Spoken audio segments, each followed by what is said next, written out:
2025년 11월 21일 법무부가 대장동 항소 포기 사태로 물러난 정진우 전 지검장의 후임으로 박철우 대검찰청 반부패부장을 서울중앙지방검찰청 검사장으로 임명했습니다. 서울중앙지검장은 검찰 조직의 심장부이자 가장 상징적인 자리입니다. 그런데 이 인사를 두고 야당과 검찰 내부의 반발이 매우 거센 상황입니다. 그 이유는 박철우 신임 지검장이 바로 이번 대장동 항소 포기 과정의 핵심 인물로 지목받고 있기 때문입니다. 과연 박철우 지검장은 누구이며 어떤 배경을 가지고 있기에 이 경랑의 중심에 서게 되었을까요? 박철우 검사장, 그는 누구인가? 박철우 검사장은 1971년 12월 30일생으로 2025년 11월 기준 만 53세입니다. 고향은 전남 목포이며 목포 문태고등학교를 졸업했습니다. 1995년 서울대학교 외교학과를 졸업했습니다. 이후 1998년 제40회 사법시험에 합격했고 2001년 사법연수원을 30기로 수료했습니다.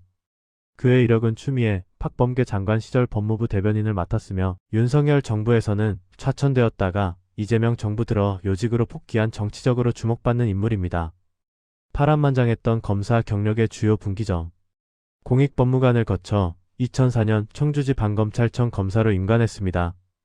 2009년에는 서울중앙지검 검사로 부임했고 2010년 8월 사회적으로 큰 파장을 일으킨 스폰서 검사 특검의 파견 검사로 참여하며 이름을 알렸습니다. 이후 2012년 대검찰청 검찰연구관 직무대리를 거쳤고 2015년 서울중앙지검 부부장검사, 울산지검 특수부장, 광주지검 특수부장 등 핵심 수사부서를 두루 거쳤습니다. 2018년에는 서울중앙지검 범죄수익환수부 장검사를 역임했고 2020년 9월 법무부 대변인으로 임명되어 추미애, 박범계 법무부 장관 시절을 함께했습니다. 2021년 7월에는 서울중앙지방검찰청 제2차 장검사라는 중요한 자리에 올랐습니다.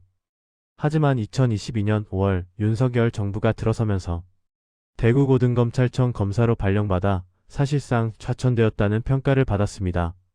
이후 2024년 6월 부산고검 검사를 거쳐 2025년 7월 현 정부의 첫 검사장 승진 인사를 통해 대검찰청 반부패부장으로 복귀했습니다. 논란의 핵심 대장동 항소 포기 개입 의혹. 이번 인사가 논란이 되는 가장 큰 이유는 박철우 지검장 당시 대검 반부패부장이 대장동 사건 항소 포기 과정의 핵심 인물로 지목받고 있기 때문입니다.